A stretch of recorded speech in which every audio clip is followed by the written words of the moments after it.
প্রথমে কবিতা উৎসব এডি ক্রিয়েশনের সকল দর্শক বন্ধুদের নমস্কার জানিয়ে আরম্ভ করছি আজকের ধারাবাহিক গল্প পাঠ। আজকের গল্পের শিরোনাম পল্লবী নকশি কাঁথা এবং ফ্ল্যাটবাড়ি। আজ প্রথম পর্ব পরম্পরা জীবন চর্চার সঙ্গে আধুনিক জীবনযাত্রার সংঘাত। এই গল্পে তা তুলে এনেছি। তারপরে নিচ্ছি আজকের গল্প পল্লবী নকশি কাঁথা এবং ফ্ল্যাট বাড়ি। আজ প্রথম পর্ব।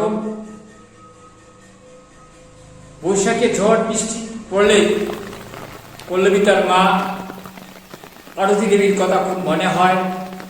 বৈশাখের বৃষ্টি থামার জো নেই, অজুরে বৃষ্টি পড়ছে।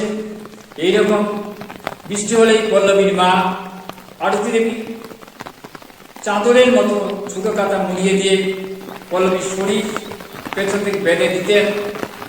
এইরকম ছোট নকশি কাঁথা দিয়ে বেঁধে দেওয়া একদম পছন্দ করতো না পল্লবী। সে তখন বলতো, মামার দরকার নেই, আমার শীত লাগবে না। পল্লবী মা আরতি তার কথার উত্তরে তখন আদুরে দমকে বলতেন, জোরে বাতাস বইছে দেখিস না, আয় আয় পল্লবী, যে কোনো সময় ঠান্ডা লেগে যাবে।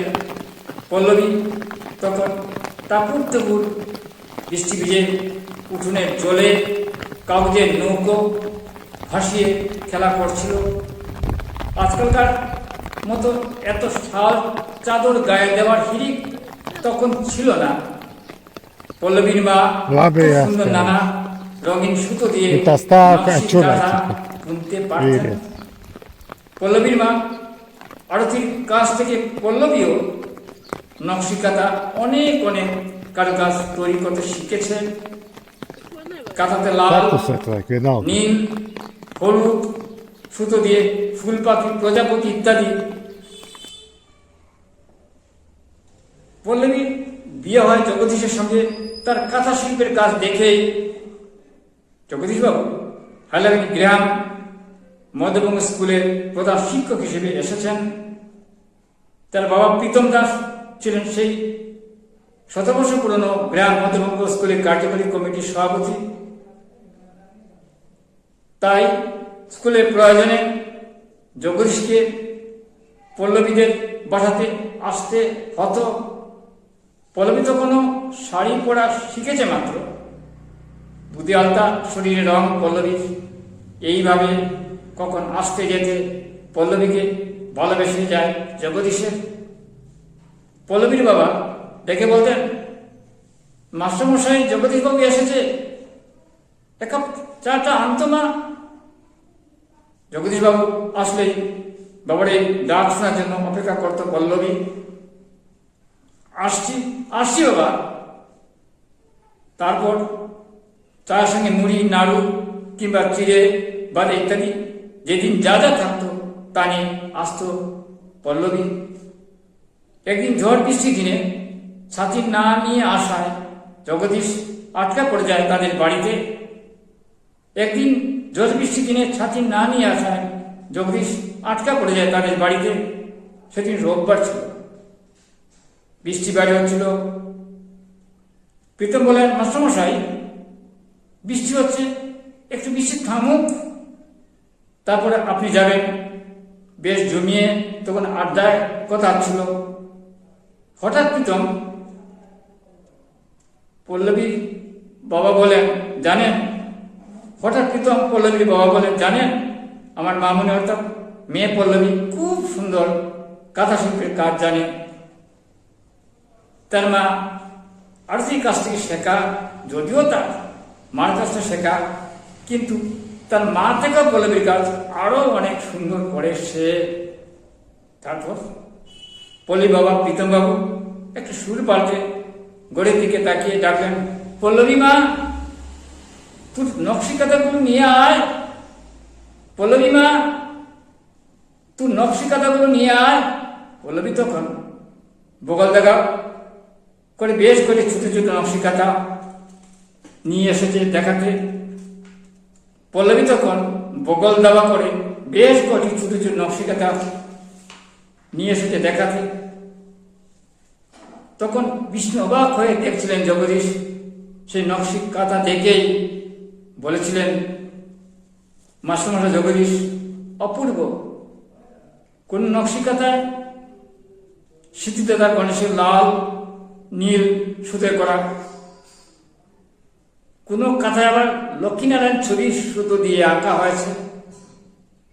তারপর থেকে পল্লবী কোন নকশিকাঁথায় কারুকাজ তৈরি করলে মাস্টারমশাই জগদীশকে দেখাতো।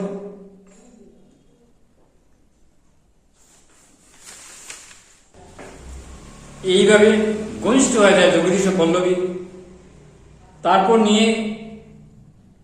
তারপর নিজেই একদিন জগদীশ মাস্টারমশাই স্কুল কমিটির সভাপতি প্রীতমবাবুর কাছে জগদীশ আলাপ দেয়।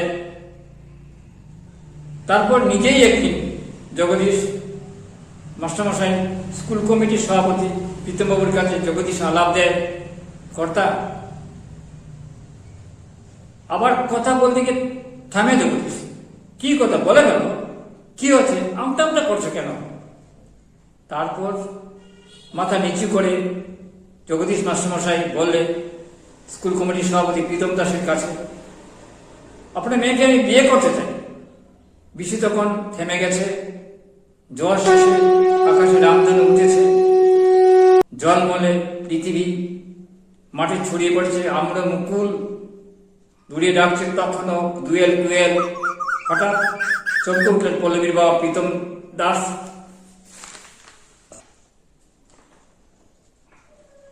একটু কি ভাবলেন প্রীতম বাবু, তারপরে একটু থেমে বললেন, বাড়িতে আর কে কে আছে? জগদীশ মাস্টারমশাই প্রীতম বাবুর কথা উত্তরে বললেন, আমার এক ছোট বোন ছাড়া আর কেউ নেই। মা বাবা স্বর্গবাসী। আর সেই পল্লবী বৃদ্ধা, হাত কাঁপে, কাঁথা শুকে সুর ধরতে পারেন না, চোখে কম দেখেন, তবুও চেষ্টা করেন আবার কাঁথায় নীল হলুদ লাল সুতো দিয়ে নকশিকাঁথা তৈরি করতে। হালাগানি শহরে পল্লবীর বাপের বাড়ি, সেখানে সে বেড়ে উঠেছে। পল্লবীর মা কবছর আগে আরতি দেবী স্বর্গবাসী হয়েছেন। তারপর বছরকালে বাবা শেষ ছুটি নিয়েছেন।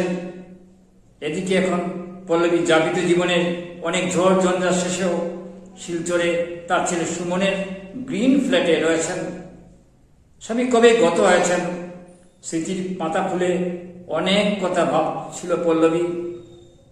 ভেতরে বেডরুম থেকে ছেলে বউ মমতা বললে, মা, তোমার ছেঁড়া কাঁথাগুলো ফেলে দেই, ছেঁড়া কাঁথায় ইঁদুর, অনেক ইঁদুর।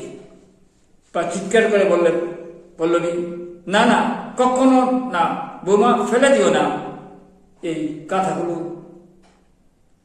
মা, তোমার ছেঁড়া কাঁথাগুলো ফেলে দিই, ছেঁড়া কাঁথায় অনেক ইঁদুর। বা চিৎকার করে বললে পল্লবী, না না, কখনো না বৌমা, ফেলে দিও না এই কাঁথাগুলো। নমস্কার, আজকের কথা পর্বে এই পর্যন্তই। আপনারা দেখবেন এই গল্প আমি পরম্পরা যে আমাদের ঐতিহ্য কাঁথা শিল্প ছিল তা এনেছি, সেই সঙ্গে আধুনিক জীবনযাত্রার যে সংঘাত আমি তুলে ধরেছি। আজ এখানে শেষ করছি। নমস্কার। দেখতে থাকুন, ভালো লাগবে। আমার চ্যানেল কবিতা চ্যানেল, তবু আমরা এরকম গল্প পাঠ করে যাচ্ছি।